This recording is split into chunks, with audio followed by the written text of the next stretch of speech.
میرے دوستو، قانون قدرت میں گناہگار کے لیے تو معافی ہے، لیکن غدار کے لیے کوئی معافی نہیں۔ حتیٰ کہ اگر کسی جانور نے بھی اللہ تعالیٰ کے کسی نبی ولی کی شان میں معمولی گستاخی بے ادبی بھی کی تو قیامت تک کے لیے اس کی نسلوں میں اس کا وبال پڑ گیا۔ آئیے ہم اس منفرد ویڈیو میں چند ایسے جانوروں کی بے ادبی اور اس پر انہیں ملنے والی سزا احادیث کی روشنی میں بیان کرتے ہیں۔ اس لسٹ میں ہمارا پہلا نمبر ہے گرگٹ چھپکلی کا، عربی میں اس کو وز کہتے ہیں۔ رسول کریم صلی اللہ تعالی علیہ وآلہ وسلم نے چھپکلی اور گرگٹ کے قتل کا حکم دیا، بلکہ مسلم شریف کی حدیث نمبر 2240 میں ہے، جس نے پہلی ضرب میں انہیں قتل کیا تو اس کے لیے 100 نیکیاں ہیں۔ نبی کریم صلی اللہ تعالی علیہ وآلہ وسلم نے اسے فوائسک یعنی بڑا فاسق قرار دیا۔ میرے دوستوں، آپ کے ذہن میں آئے گا کہ یہ سزا گرگٹ چھپکلی کو کیوں ملی؟ تو اس کا جواب جانیے بخاری شریف کی حدیث نمبر 3359 میں۔ چنانچہ نبی کریم صلی اللہ تعالی علیہ وآلہ وسلم نے فرمایا، ابراہیم علیہ السلام کے لیے کافروں نے جو آگ لگائی تھی تو یہ اسے پھونکتا تھا تاکہ مزید بڑھکے۔ میرے دوستو، بے ادبی کی سزا پانے والوں کی لسٹ میں اگلا ہے سانپ، جس کے متعلق غیبدان نبی صلی اللہ تعالی علیہ وسلم نے فرمایا کہ جس نے ایک سانپ کو مارا تو اس نے گویا ایک ایسے مشرک کو قتل کیا جس کو مارنا حلال تھا۔ سانپ سے بھی اللہ تعالیٰ کے پیارے نبی حضرت سیدنا آدم علیہ السلام کے جناب میں کوتاہی ہو گئی تھی، جس کی سزا میں اس کے پاؤں بھی لے لیے گئے۔ آپ اس واقعے کی تفصیل ہماری اس ویڈیو میں ملاحظہ فرما سکتے ہیں۔ اسی ویڈیو میں مور کے متعلق بھی آپ جان سکیں گے کہ اس کو بے ادبی پر کیا سزا ملی۔ اب آئیے اپنے موضوع کی طرف چلتے ہیں۔ ہمارا اگلا نمبر ہے بچھو کا، مجمع الزوائد کی حدیث نمبر 4117 میں اس کے متعلق بھی یہی فرمایا گیا کہ جس نے بچھو کو قتل کیا گویا اس نے ایک ایسے مشرک کو قتل کیا جس کو مارنا حلال تھا۔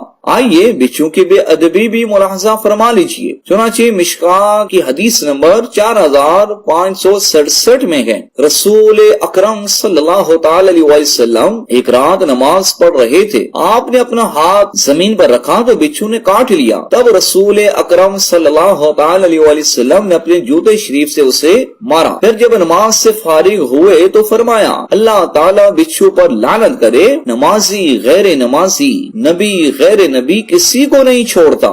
اگلا نمبر ہے مچھلی کا۔ مکاشفۃ القلوب میں یہ عجیب و غریب بات لکھی ہے، اللہ پاک نے تمام جانوروں کو زبان سے مشرف فرمایا مگر مچھلی کو محروم رکھا۔ میرے دوستو، جانتے ہیں کیوں؟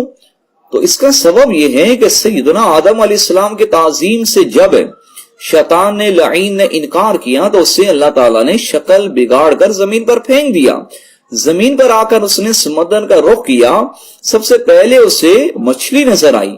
شیطان نے سیدنا آدم علیہ السلام کی پیدائش کا واقعہ سناتے ہوئے یہ بھی بتایا کہ وہ خشکی اور پانی کے جانوروں کا شکار کریں گے۔ مچھلی نے حضرت آدم علیہ السلام کے متعلق تمام دریائی جانوروں میں یہ بات پھیلا دی، چنانچہ اس کی سزا میں سے بولنے کی صلاحیت سے محروم کر دیا گیا۔ میرے دوستو، بے ادبی کی سزا پانے والوں میں کوا بھی شامل ہے۔ کوا ہر وقت خوف و ہراس میں مبتلا رہتا ہے، سکون کی گھڑی سے میسر نہیں۔ دراصل یہ اسے اس کی بے ادبی کی سزا ملی ہے۔ چنانچہ حدیث شریف میں ہے کہ حضرت نوح علیہ السلام نے کوے کو بھیجا تاکہ وہ خبر لائے کہ طوفان جا چکا یا بھی موجود ہے۔ اب کوا گیا تو صحیح، لیکن ایک مردار کو دے کر اس پر اتر پڑا اور واپس نہیں آیا۔ حضرت نوح علیہ السلام نے اس پر لعنت فرمائی اور اس کے لیے بد دعا فرمائی کہ وہ ہمیشہ خوف میں مبتلا رکھے۔ چنانچہ کوے کو حرم غیر حرم کہیں بھی پناہ نصیب نہیں ہے۔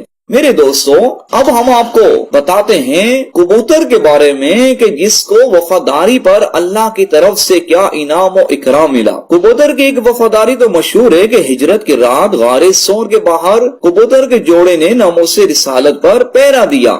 آئیے ہم اس کی ایک اور وفاداری آپ کو بتاتے ہیں۔ چنانچہ حضرت نوح علیہ السلام نے طوفان کے متعلق خبر لانے کے لیے جب کبوتر کو بھیجا تو وہ مکہ مکرمہ کی زمین پر اترا اس کے دونوں پاؤں سرخ مٹی سے رنگین ہو گئے، جو اس بات کی علامت تھی کہ پانی اتر چکا ہے اور زمین ظاہر ہو چکی ہے۔ چنانچہ وہ اسی حالت میں حضرت نوح علیہ السلام کے پاس واپس آ گیا۔ حضرت نوح علیہ السلام نے کبوتر کے سر پر دستے شفقت پھیرا اور اس کے لیے یہ دعا فرمائی کہ اس کے گلے میں دہاڑی کا ایک خوبصورت ہار پڑا رہے اور اس کے پاؤں سرخ ہو جائے اور اس کی نسل میں خیر و برکت رہے اور اس کو زمین حرم میں سکونت کا شرف ملے۔ اور ہاں دوستو، آخر میں ہم آپ کو بتاتے چلیں کہ کتے اور چیل نے بھی دو نبیوں کی بارگاہ میں بے ادبی کا ارتکاب کیا۔ ان کے جرم اور ان کی سزا کی تفصیل آپ جان سکتے ہیں ہماری اس ویڈیو میں۔ مجھے امید آپ کو یہ ہماری منفرد ویڈیو پسند آئی ہوگی، لہذا آپ اسے شیئر کر کے ثواب کمائیے۔